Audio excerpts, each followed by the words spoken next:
ሰላም ጤና ይስጥልኝ። ውድና የተከበራችሁ የዩቲዩብ ቻናሌ ተከታታዮች ሰብስክራይቦቼ ያላደረጋችሁ የሚያደረጋችሁ በቃ በአጠቃላይ የኢትዮጵያን ሕዝብ እንዴት ናችሁ? ሰላም ናችሁ አላችሁ ወይ? እኔ ደህና ነኝ፣ እግዚአብሔር ይመስገን። እንግዲህ ዛሬ በአንድ ነገር ነው የመጣሁት። መቼም ሰው አይቶ አያስችለው። እውነቴን ነው የምላችሁ። ለምን የራስሽ አይዲያ አይኖርሽም? ለምን እንደዚህ ልትሉኝ ትችላላችሁ። ግን የራሴ አይዲያ ጠፍቶብኝ አይደለም። ግን የራሴን ሳስብ በቃ ምን ለመስራት እያሰብኩ ምን እያለ የሆነ ነገር ደግሞ ይመጣና ዩቲዩብ ላይ ይጫናል።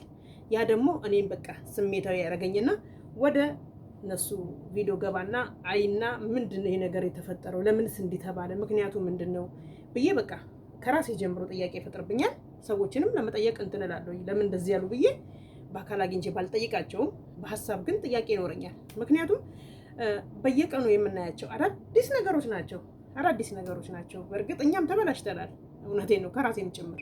ምክንያቱም ብዙ ጊዜ የምናደንቀው የምናየው በቃ የውሸት የሚሰሩ ነገሮችን ነው።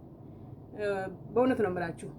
በውሸት ማለት አንድ እንደ ምሳሌ ልንገራችሁ። ከሌ ብዬ ባልጠራም ግን ባልና ሚስት ነን ፍቅረኛሞች ነን ይሉና የሆነ በቃ ወጣ እስከ ማለት ድረስ ከባህልም ከወግም ከቤተሰብም ምክር ከተለያየ ነገር ወጣ ያለ ነገር ይሰራል። ከዛ በኋላ ቪው ይሆናል፣ ክፍያ ይጀምራል፣ ሀብታም ይሆናል፣ መኪና ይገዛል፣ ቤት ይሰራል። በቃ ያ ሁሉ ከመነሻው ጀምሮ እስከ መጨረሻው ውሸት ነው። ልክ የመጨረሻው ጋፑ ላይ ሲደርስ የሚፈልጉትን ነገር ካገኙ በኋላ እኛ እኮ ለፕራንክ ነው፣ እኛ እኮ እንደዚህ ነው። ይሁን ችግር የለውም ይስሩ፣ ግን አሰራሩ ላይ ነው ችግሩ። ምክንያቱም ውሸቱ እንዳለ ሆኖ መዋሸታቸው እንዳለ ሆኖ ግን በየሚለቁት ቪዲዮ ላይ የሚያስተላልፉት መልእክት በጣም ይደብራል። እኔ እንደኔ ይደብረኛል። ምክንያቱም እኔ በእነሱ ለምን እንደዚህ ሰሩ የእነሱን ስላየሽ በሚለው አይደለም። እኛ ባደግንበት ዘመን የሌለ ነገር ስለነበረ አሁን ግን ባለው ትውልድ በጣም የሚያስጠላ ነው። ለማን ነው ይሄ ትምህርቱ? እኔ ልጆች አሉኝ።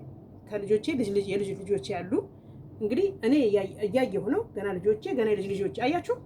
እንዲህ ነው ትውልድ እየተባዛ ሲመጣ ነገሮችም ባልሆነ መንገድ ይሄን ያህል ውሸት እየሰሩ የማይሆን ብልግና ነገር በውስጡ እየጨማመሩ እነሱ የሚያዩት መታየቱን ነው። ለራሳቸው ቤተሰብ ራሱ ከባድ ነው። እኛስ ያልሰራነው ሰዎች ልጆቻችንን ምናችንም ተቆጥተን እንመለሳለን። የራሳቸው ልጆችን ግን መቆጣት አይችሉም። ገብቷቸዋል። ምክንያቱም እነሱ የሚሰሩ ሰዎች ተመሳሳይ ስለሆኑ ማለት ነው። ልጆቻቸውን አንጸው አስተምረው በሌላ በጥሩ መንገድ እንዲያደርጉ የሚፈልጉ አይደለም። ምክንያቱም ቢፈልጉ ያን አይሰሩትም ነበር። ገብቷቸዋል። እና እግዚአብሔር ልቦና ይስጣቸው። ምንም ማድረግ አንችልም። እንግዲህ መብቴ ነው የሚባል ነገር ታሪክ አለ እና ስለዚህ የሚያደርጉት ነገር አንዳንድ ነገር ቢደብርም ግን ማደጋቸው፣ ቤተሰቦቻቸውን መደገፋቸው፣ ራሳቸውን መለወጣቸው በጣም ደስ የሚል ነገር ነው። ግን ውሸቱ እንዳለ ሆኖ ግን ጥሩ ነገር ውስጡ እየጨመሩ ቢሰሩ ምን አለበት? ያ ቢሆን ምን ችግር አለው? እና የመጣሁበት ርዕስ አንደኛው ምንድን ነው? ይሄን እንግዲህ እንደ ሀሳብ አንስቼ ነው ወደ እናንተ ይሄን ላቀርብላችሁ የቻልኩት። ግን የመጣሁበት ሀሳብ ምን እንደሆነ ታውቃላችሁ? ሰሞኑን በጣም የሚዘዋወር በጣም ዩቲዩብ ስለሚከለክል ነው እንጂ እዚህ ጋር ቪዲዮን እያሰማኋችሁ በቪዲዮ ብቻ ብሰራው ጥሩ ነበር። ግን ያው እዚህ ጋር ደግሞ የግድ የባለ ቻናሉ አብሮ መኖር ስላለበት ዩቲዩብ አይፈቅድም። ዩቲዩብ በጣም ህጉ ከባድ ነው። የሚገርማችሁ ነው ወደ 4 ዓመት ሆኖኛል። ያው ቶሎ ባልሰራም እኔ ወደፊት ለሀገር ቤትም ስለሆነ በጣም ቀርፋፋ ነው። ምክንያቱም ሀቅን ይዤ ስለምሰራ ብዋሽ የሆነ የማይሆን ከእድሜ ጋር የማይሄድ ነገር ባደርግ አቤት እስካሁን ብር ነበር ይከፈል ነበረ፣ በሽ ነበር። ዛሬ ተመልሼ አረብ ሀገር አንሆንም ነበረ። ገብቷቸዋል። ግን እውነት ያንቀኛል። እዚህ ጋር ሀቅ ልንገራችሁ ያንቀኛል። በቃ እንዴት ብዬ ልዋሽ እላለሁ። ብዙ አይዲያ ያመጣና ውፍ እላለሁኝ። ምክንያቱም ራሴን እንደመዋሽ እንደማታለል ነው የምቆጥረው። ብቻ አላውቅም። ያ የተፈጥሮ ጉዳይ ነው። ሁሉም ሰው ያው የራሱ እንትን አለው። እንግዲህ የተመቸው ይመቸው፣ ምንም ማድረግ አንችልም። እግዚአብሔር ከፈቀደ ወደፊት ወደ ሀገር ስገባ የምሰራውን ስራ ብዙ ነገሮች በማሳየት እናንተ ታበረታቱኛላችሁ። ያው ወገን ለወገን ደራሽ ነው በሚለው ማለት ነው። እኔም ሌላውን እኮ አበረታታለሁ፣ ዝም አልልም። ጥሩ ነገር ካየሁኝ ለምሳሌ እነ ለምለምን ብዙ እነ ፋሲካን ምናምን ነገሮችን በቃ ለምለም ውሸት አትሰራም። ሰምቼም አላውቅም። ፋሲካንም ሰምቼ አላውቅም። ሀቅ ለመናገር እንግዲህ ከአረብ ሀገር የመጀመሪያ ዩቲዩበሮች እነሱ ናቸው አይደለም? በእነሱ ጊዜ ነበር ሀቅ ያለው። አሁንም ሀቅ ነው የምትሰራው ለምለም። ፋሲካም እንደዛው አይቼ አላውቅም። እንግዲህ እናንተ ካያችሁ እንግዲህ ኮመንት ላይ አድርጉልኝ። ስለዚህ ያንን በተመለከተ እኔ በእነሱ እድሜ የተጠጋጋሁ ስለሆንኩኝ ውሸትን አንወድም። በቃ ምን እናድርግ? እና በነገራችን ላይ የመጣሁበትን ርዕስ ልንገራችሁ።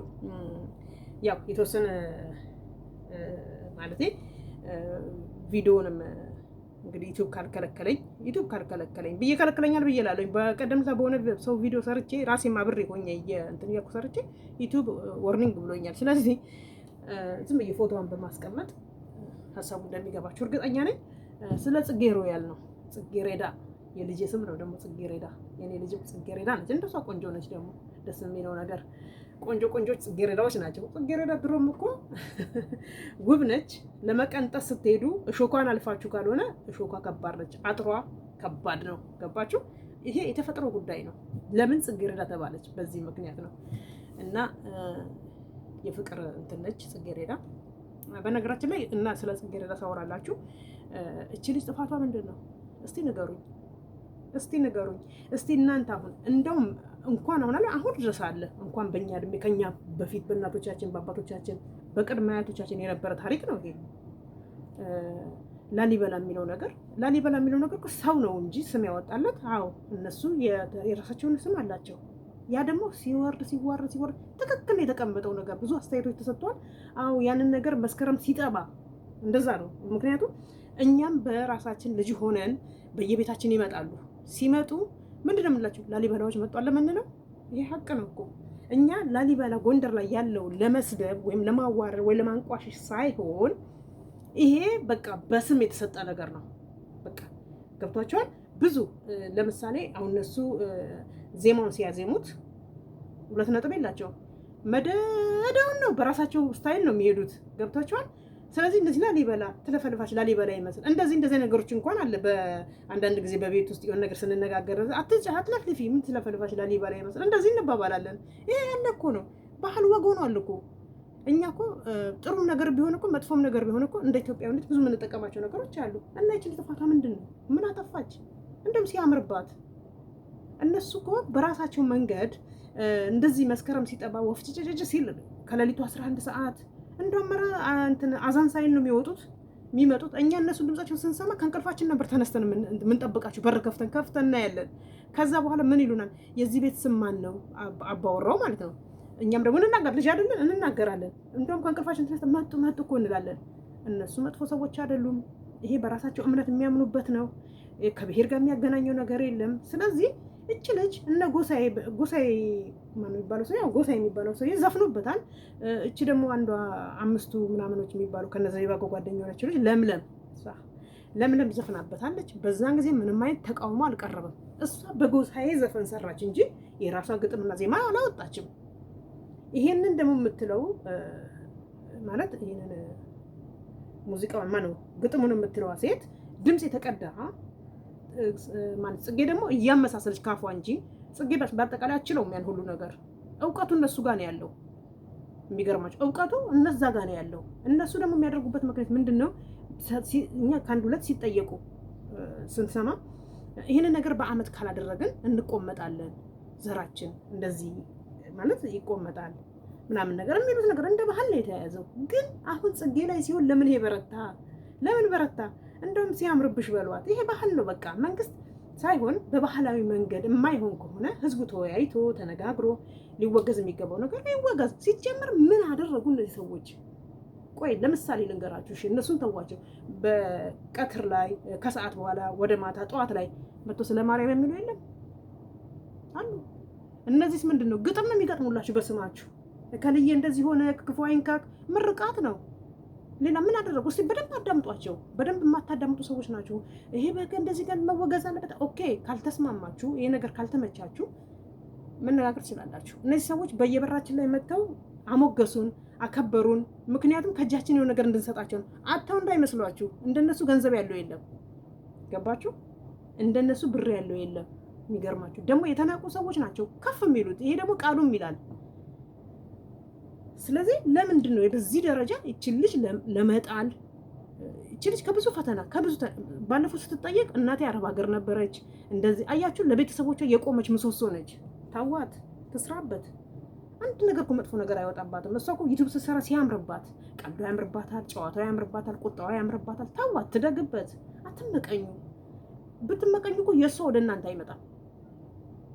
ይሄ የማናውቀው ባህል ቢሆን በራሷ ፈጥረው ቢሆን ገብቷቸዋል። እንዴት ለትውልድ ታበላሻለች እንላለን። እኔ በበኩሌ ላሊበላ የሚባሉት መጥቶ እንትን ሲሉ በጣም ደስተኛ በቃ ደስ ይሉኛል። ግጥማቸው ምናቸው ምናምን እንዴ እንደው ካስታወሳችሁ አሁንም ደግሞ ይሄ ነገር ሌላ ታሪክ ብላችሁ እንዳታወሩት እንጂ ሼኮች የሚባሉ የሙስሊም እንደጠመጠሙ ከወሎ ሀገር የሚመጡ 2 ዘንግ እንደዚህ ያለው ይዘው በየመንደራችን ይመጣሉ አይደል? አጋጣሚ ቡና የፈላበት ቤት ከመጡ ገብተው የልባቸውን ተናግረው ነው የሚወጡት። ማንም ሰው እንትን መርቀው ቡና ጠጥተው ምን ችግር አለው? ምን ችግር አለው? እስቲ መጥፎነቱ ምኑ ላይ ነው? ለምን አሳልፋችሁ ለሌላ ሀገር ባዳ ትሰጡናላችሁ? ይህ ምንም መጥፎ ነገር የለውም። እኔ በግሌ የሚታየኝ ነገር ምንም ነገር የለም። እና ልጅቷን ተዋት። እሷ አልፈጠረችውም እኮ እሷ እንደውም አደመቀችው። በአሁኑ ሰዓት የተረሱትን ያስታወሰችው። እነ ለምለም ዘፍነውበታል አለ ጎሳዬ ዘፍነውበታል። የተወሰነ ጊዜ የተጨበጨበው እንደ ጽጌ ግን እንደዚህ ሰው እንደዚህ የጮህበት የለም። ለምን ምን አደረገች? ታዳጊ ልጅ ነች፣ ትደግበት። ተዋት። ይሄ ቲክቶክ አለ መከረኛ በቃ ያልሆነ የሰውን ስም ማጥፋት ብቻ አላቅም። እኔ እንጃ ወዴት እንደምንሄድ አላቅም። አረ ብዙ የሚታረም ነገር አለ። ይሄ ምን አደረጉ? እንኳን ጽጌ አይደለችም ሰዎቹ ራሳቸው እንዴት እኔ በግሌ ሲገጣጥሙ ለቤተሰቦች ለአባቴ ለእናቴ ሲገጣጥሙ እኛንም ልጆችንም አንድ ላይ አድርገው እንትን ሲሉ እንዴት ደስ እንደሚለን እኔ በግሌ ደስ ይለኛል። ምንድነው ጥፋቱ? መረቁ እንጂ ገጠሙ እንጂ አንተ ጥሩ ሰው ነህ፣ አንተ መልካም ሰው ነህ፣ ለወደፊት እድሜህን እንደዚህ ጨምርልህ እንደዚህ አሉ እንጂ ምን አሉ? ምን አጠፉ? እስቲ ንገሩን። ስንት የምትከታተሉት ነገር ስንት ነገር መጥፎ ነገር የሚሰራ እያለ ይሄንን ነውር አድርጋችሁ አማራን አይወክልም ኦሮሞን እንደዛ ብላችሁ አትበሉ። ኢትዮጵያዊ ነው አለቀ። ማለት አንድ አገር ውስጥ ከኖርን ድረስ የብሔር ጉዳይ ሳይሆን የአንድ ኢትዮጵያዊ ነው የሚያነጋግረን። በቃ ምንም ነገር የለም። እነሱ ሲጀምር እርግጠኛ ከሆናችሁ እንግዲህ እኔ አዲስ አበባ ልጅ ነኝ። እኔ እስከማውቀው ድረስ ነው የሚኖሩት ወደ ጦር ኃይሎች ነው። ማነው አየር ጤና ነው። ድሮ ምን ነበር የሚባለው? ድሮ አየር ጤና ምን ነበር የሚባለው? ስሙ ጠፋ። የአየር ጤና አለርት ሆስፒታል እንደዛ የሆነ ስም ነበረው እዛ ማለት ነው። እና ስሙ ይቅርታ ስሙ ጠፋብኝ አሁን። እና አሁን አየር ጤና ተብሎ የተቀየረው በደርግ ጊዜ ነው ያው ስሙ የተቀየረው። ልክ እንደ አንድ መጥፎ ነገር አድርገው ነበር ሰዎች የሚስሏቸው። ያ በተፈጥሮ ጉዳይ የመጣባቸው ነገር ነው። ዛሬ እንደነሱ ሀብታም እነሱን ፈጣሪ ሲለምኑ እንደነሱ የሚሰማው የለም እግዚአብሔር። ለምን? በሰው ተንቀዋላ። ገባችሁ?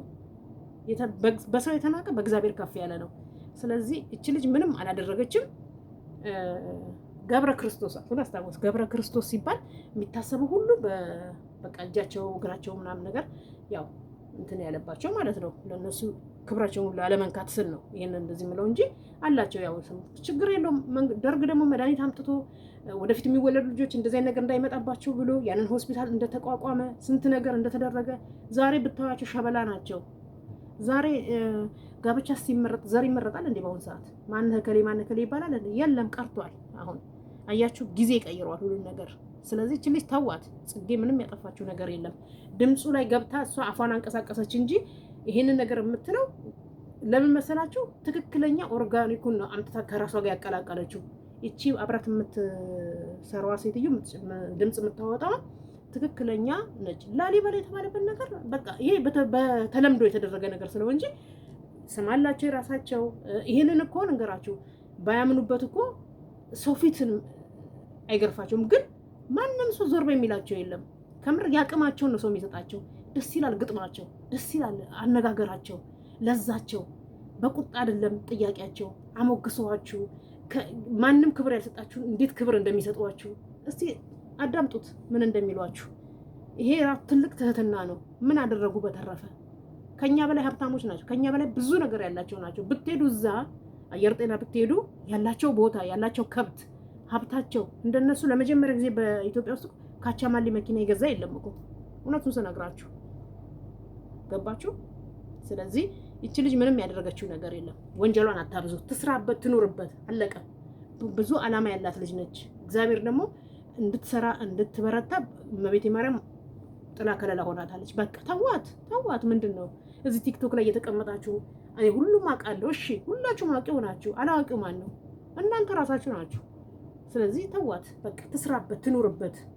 በዛም በዚህም እያላችሁ አታው አንድ እሷ ነበርች ያልደረሳችሁባት ዞራችሁ መጣችሁ። ልክ ይሄ ነገር ዛሬም እንደሌላ አድርጋችሁ እስቲ አሁን መስከረም ላይ ይዋቸው ይመጣሉ። እኔ ደግሞ ይምጡ፣ ምንም እንትን የሚል ነገር የለም፣ ችግር የለውም። የሚናገሩት ቃላት መጥፎ አይደለም። መርቀውን አሞግሰውን በሰው በሌላ ያልተሞጋገስ ነው፣ በእነሱ ክብር ያየ ነው። ምን አደረግን?